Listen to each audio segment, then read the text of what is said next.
Yes, we were charged by the school board to develop a plan to cut the current budget while positioning us to make further cuts in the future while maintaining the integrity and quality of instructional programs to which the Long Beach School District has long been known. The recent downturn in the economy, coupled with the lingering economic impact of Hurricane Katrina, has necessitated the implementation of budget cuts for our school district. The current school structure requires using $1,597,941 from fund equity, in addition to an estimated $1,075,000 in cuts from NIEP, or 8.13%. We began this process in October, exploring in-depth several options that quickly grew to 7 different plans. We gathered input from the community at multiple public meetings. During these meetings, parents were able to share input and concerns. Their input helped shape the development of all plans, leading to Plan 7. Each of the plans we investigated had their own individual strengths and weaknesses. No plan, including the plan under consideration today, is perfect. However, to meet the current budget crisis with the least possible negative impact on instruction, I am recommending the following plan. Reeves Elementary School, grades K through 3, 23 per class. Quarles Elementary School, grades K through 3, average class size of 23. McCon Upper Elementary School, grades 4 through 6, average class size 24. Long Beach Middle School, grades 7 and 8, average class size 25. Long Beach High School, grades 9 through 12, average class size 25. This structure makes a more efficient use of teachers and better positions the district to make further cuts if they become necessary. No cuts were made in academic programs, co-curricular or extracurricular student activities. In this plan, all kindergarten through 2nd grade teachers will have instructional assistants. All reductions in full-time staff have been accomplished through attrition or retirement and total $718,040. The actual enrollment numbers and subsequent staff grade level assignments and distribution of federal funds may result in additional cost savings. Proposed cuts to attrition and retirement are: one administrative position with benefits, $94,586. 3 teacher positions with benefits, $236,357. 2 paraprofessionals with benefits, $45,076. 1 guidance counselor with benefits, $64,998. 1 office clerical position with benefits, $29,443.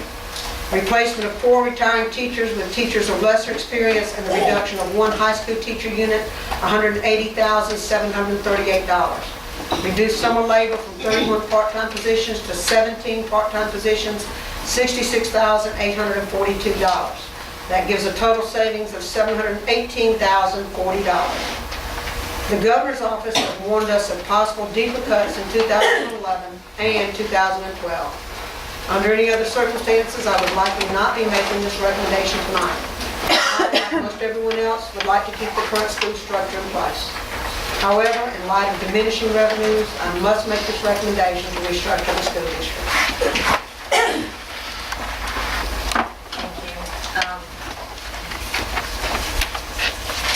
I would like to say that, as Ms. Hamilton said, it has been numerous meetings, and we've been working on this for over a year. The recommended changes will mean a lot of changes, but our district's not losing any teachers, and our children aren't going to suffer in losing the programs, which that's our goal. Our class sizes won't be too many. We'll still have a great ratio to teacher-pupil ratio, and that's what we're striving for. We want our children to be able to learn in acceptable means, and I still think that environment is given by this restructuring. At this time, I'd like to move to number 9. Before we move on, I'd just like to say to a lot of people who don't know how we came to all these decisions is that over numerous workshops, numerous meetings, we asked for information. We had to crunch a whole bunch of stuff, and we asked for different committees. We got information from different committees that was comprised of teachers, administrators, parents, and that number 7 out of how many? There were 7. Yeah. Started with 5, 2 more were Well, added. I think it started, originally, I think it started with 3, and then it went to 5, and then it went to 7, and I mean, it's just a lot of information that we've had to go over and over and over. And it wasn't something that was easy, is all I want to say. Continue, please.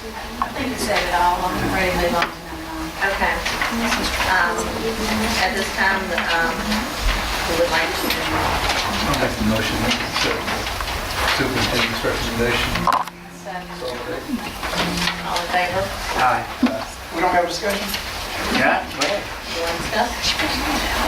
There were some things that, that took place in Jackson. I just got back from Jackson today, and looking at how other schools are dealing with budget cuts and the crisis today. Was this legislative? Yes. And out of the legislative effort, there are things that has not been available to school boards in the past to save money. And one of those items that that has been passed by and signed over by the governor is the opportunity to furlough to save money up to 3 days of non-instructional time. And what does that mean is that many days that we have we plan for holidays, spring break, or whatever the case may be, the students stay out an additional day, and then the instructors come in for a work day. And those are the type days that they're giving school boards an opportunity to furlough teachers, again, increasing the opportunity to save money. And another act that was legislative effort that was passed by the governor was to allow school boards effective the school year 10-11 to actually cut teachers' supplement, or actually cut supplement, the local supplement that's being paid by the district in order to save money. And that too can be implemented 2010, 2011 for additional costs. And being that we did not have these legislative acts available to us during our discussion and option debates, analysis, etc., I think that those are items that would be worthy of considering before we implement a district-wide plan. Well, but I think both of those items are something that we can implement immediately to change anything.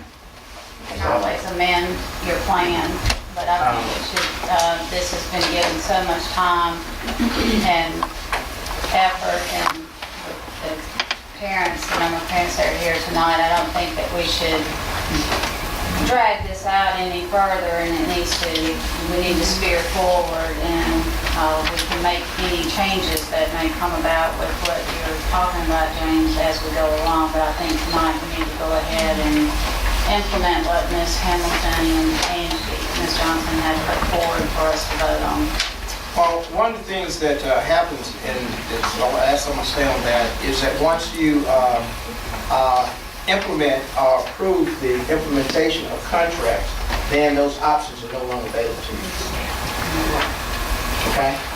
So if we do that, and then we approve the contract execution within the next 10 days, The next couple items. which is the next couple items, those options are no longer available to us For a calendar year.